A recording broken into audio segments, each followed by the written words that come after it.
if you're not retargeting like this, you are bleeding cash right now. So I'm going to show you all the things that we do when it comes to retargeting in order to maximize overall conversion rates and maximize the profitability of businesses that we come into. So you'll see in here, this looks like a bit of a complicated diagram, right? We've got all this like short codes and everything for everything that's going on in here. However, let's break it down to the simplicity part. What we're actually looking at is these are all the retargeting steps at every stage of the buyer journey. So what do we mean by the stages of the buyer journey? Firstly, we've got cold, right? So these are brand new people that have never seen your offer, never seen your product, never seen your brand before. Brand new cold people, never interacted with any of your stuff. So then brand new visitors, first interaction, right? So they're the people that are going to come to, you want to get to your site for the first time. They're typically the most expensive people to get to your site as well, because they've never heard of you before, so there's no trust built up.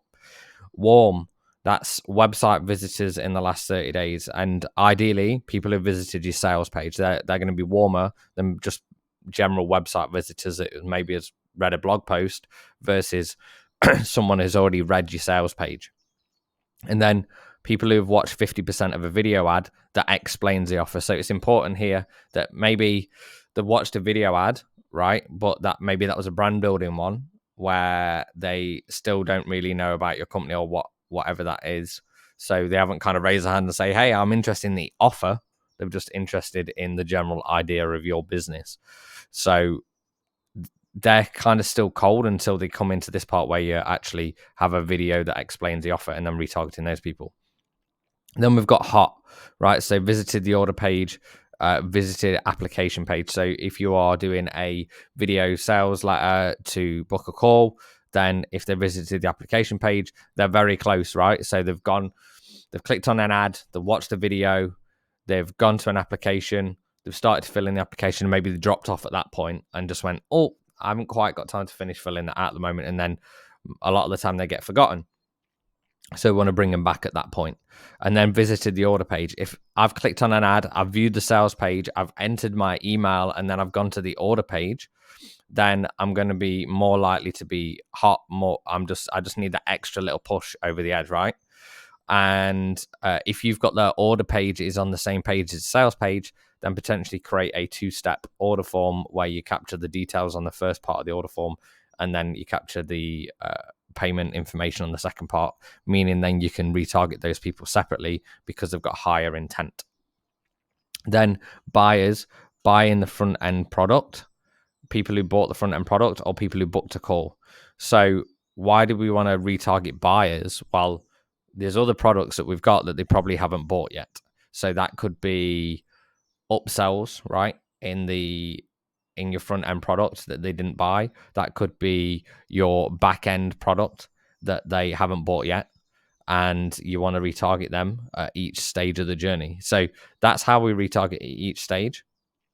How do we do the retargeting? We do it through 4 types of retargeting: paid media, organic, one-on-one outreach, and one-to-many outreach. Those 4 pieces. So let's break that down into detail. So paid media, that's print, radio, social media ads, TV, right? You might be doing some of these already. You might be doing none of these. And here's the interesting thing is, like, people forget about things like TV, radio, and print. There's still a place for those. Just needs to be done right and in the right way. And when we say print, that could also be like direct mail, for example, right? And direct mail has a bit of a resurgence at the moment. Why is that? Because there's not as much competition in the inbox. How much spam do you get through the letterbox now versus what you used to get? You know, I remember when I was a kid, like there would literally be like 10 different leaflets and stuff coming through every day. Right now, maybe get 1 a week if I'm lucky. So like when everyone's zigging, it's quite often it's a good idea to zag. And so print retargeting can be pretty cool. So what I mean by that is, let's say you've captured someone's address, right, on the front end, and maybe you've sent them out something for free previously, or there's some tools where you can send thank you postcards based off their geolocation. There's apparently it's legal the way it captures that information, But what you want to look at there is if you can use like postcard retargeting. So imagine if someone comes to your page and then you send them a postcard in the post to say, hey, I want to give you 20% off or whatever the thing is, or you just put like an irresistible offer in front of them, but it's actually on their kitchen worktop rather than you having to try and compete with all the attention going on social media. So there's some good things that can come out of that. Radio, I haven't got a lot of experience in radio, but I know there's some brands that have been built really strongly on radio where, again, everyone was zigging, so they went and zagged. And radio is very much about repeated exposure, hearing that same message over and over and over again, because people don't take it in first time round, especially on radio. You're doing other things. Maybe you're driving at the same time. Maybe you're cooking dinner, right? Whatever the thing is. And if you're not fully consciously taking those things in. However, if you hear the same jingle over and over again, if you hear the same message over and over again, then that starts to become an association, and you're going to be getting people. You can't like retarget directly of, oh, this person visited my page, so I only want to send a radio ad to that person. However, this can be a good brand building part for paid media. Social media ads, kind of self-explanatory to an extent, but you've got Facebook, you've got YouTube, you've got TikTok, Instagram, Google display ads, right? So when you start seeing Google ads all around the internet, when you see banners everywhere and all that kind of stuff, then you feel like you're being followed around on the internet with that thing, and it's just always in front of mind, top of mind. And then TV is another one. Again, like you can't retarget on an individual basis. However, you can get in front of that person over and over again and get them to see the same message and consume the same message. So if you've already, here's a good thing to think about, is if you've already cracked social media from okay, we've got the messaging really dialed in, this is a winning ad, this is a winning message, then what if you replicated that for radio, for print, for TV, and then ran all those at the same time? So let's break down some of the others here. We've got organic. So organic can also be social media. So all your organic content, what are you posting on YouTube, Facebook, LinkedIn, Instagram, TikTok, right? All those platforms, Snapchat, and there's 101 other different social media platforms, but decide on one that you want to make your zone of genius and then run with it. Reviews. This is something that often I see businesses like put to the wayside and not think about. A lot of the time, if a business is going to buy from you, they're going to go and look at your reviews first. So if your reviews ain't good, they ain't going to buy. So think about this. How long does it take you to respond to a review right now in your business? So, for example, if you look at your Trustpilot, let's say you've got Trustpilot reviews, then how long does it say on average it takes for someone to respond? So you'll see this thing on the right side says responds to negative reviews in less than a week, or in 24 hours, or 3 weeks, right? So if you notice that it takes 3 weeks for someone to respond to something negative, then yeah, you're going to go, well, this company doesn't really care about the customers. You're not going to buy, right? Word of mouth is another one. So if you've got a product so frigging good, and that word of mouth is going to be super, super powerful, because if you think you start running retargeting for paid media, that's working well, your return on ad spend is looking good, and then you get word of mouth amplifying that on top, then everything else becomes more and more powerful. And then we've got SEO, right? So when people search for you online, this is not just about kind of like, oh, do you rank? But it's also what is ranking for your business name, right? So are you having other reviews popping up saying like this is a scam and stuff like that, right? Of people who have said bad things about your business? Or does it look good? Is it full of people giving rave reviews like, oh my God, you need this product, you need this product, you need this product, right? So think about that with SEO. One-on-one outreach. So we've got one-on-one and we've got one-to-many. So I'm going to go through both. One-on-one outreach, personalized video messaging. So if you are getting, let's say you're just getting started, right? And you move this one-on-one outreach up the ladder, based on how much revenue you're doing. And so what I mean by that is if you're just starting out, you want to be calling every lead. You want to be sending a personal SMS to every lead, sending personal emails, personal video messages, one-on-one outreach. Why? Because then that is the best way to, number one, find out the pains of the customer. Number two, that's going to give you the highest conversion rate, right? And number three, it'll make all your ad costs cheaper because you'll find out you're getting paid to do market research, which is awesome. So doing all of these one-on-one, personal to that person, right? Clues in the name. This will really be a benefit. Now, what do I mean about if you are doing 7 figures or 8 figures? Well, what you do is you start to move some of these things upstream.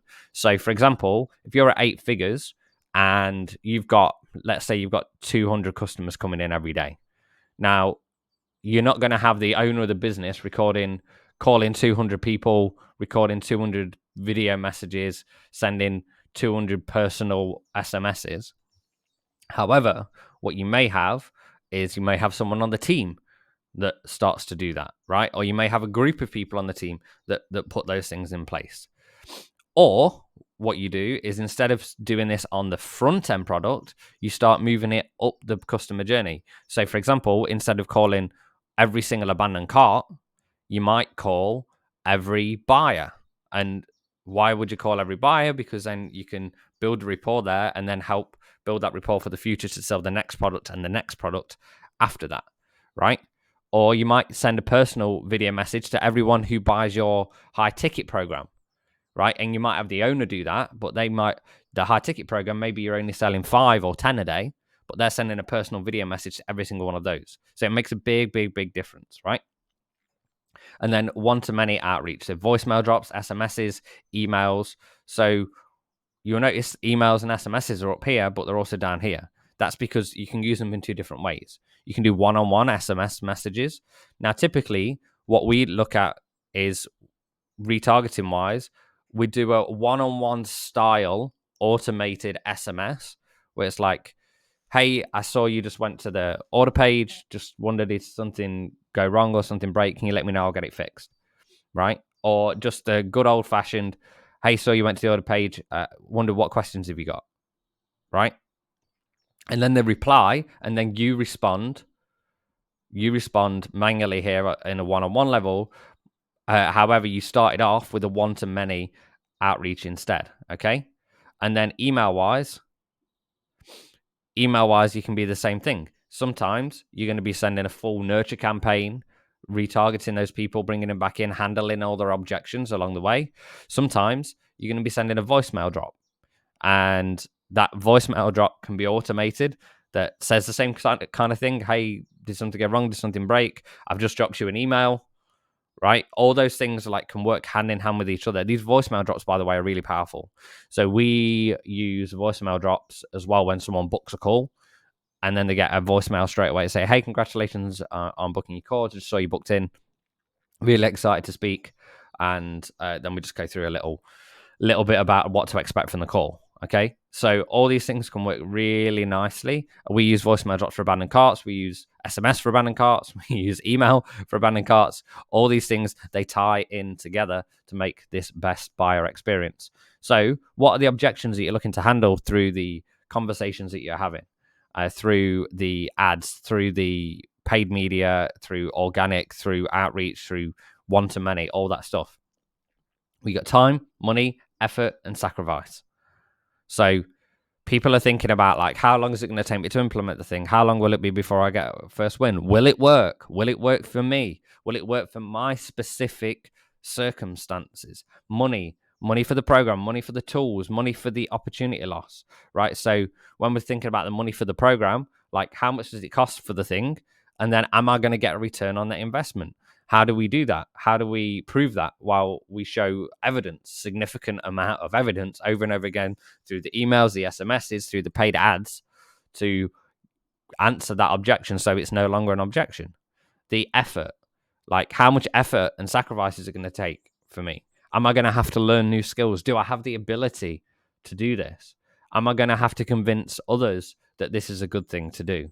How long is it going to take me to complete the thing? The sacrifice. What am I going to have to stop doing if I do this? What am I going to have to give up? What am I going to have to sacrifice, right? Sacrifice is a really powerful word. And so think about how your customer, what they're having to give up in order to buy your product, and how you can minimize that down, and then how you can reposition that in your retargeting. Like what relationships maybe they're going to sacrifice, what time or money do they need to sacrifice. So this is the first part of like thinking about retargeting. And in another video, I'm going to go through like the whole of these assets and what kind of retargeting you want to put in at each level of that. And that doesn't even break down the email marketing pieces and all those things yet. So it just gives you a great first insight of all the layers of retargeting and thinking about, okay, which ones are these and I'm doing right now, and which ones am I going to go all in on moving forward? Because don't start off by trying to do every single one of these. It just won't work. But take one or two, right? For example, you might take social media ads and then you might say, right, we're just going to build our retargeting strategy for Facebook. This month, that's what we're going to do. And at the same time, we're going to build a master nurture sequence over email and put that together. Great. Month 2, then you go, right, now we're going to start calling every single person that comes through. Hint, hint, if you're just starting out, start off by doing the calling first, because that's going to dictate what you do in the retargeting and what you do in the emails, because you're going to find out why people are not buying, and then you can go and put all the objection handling in the retargeting piece. So, and use the language that they're using. That is the magic of it all. So try that out, see how you get on. Let me know if you need any support, and have a fantastic day.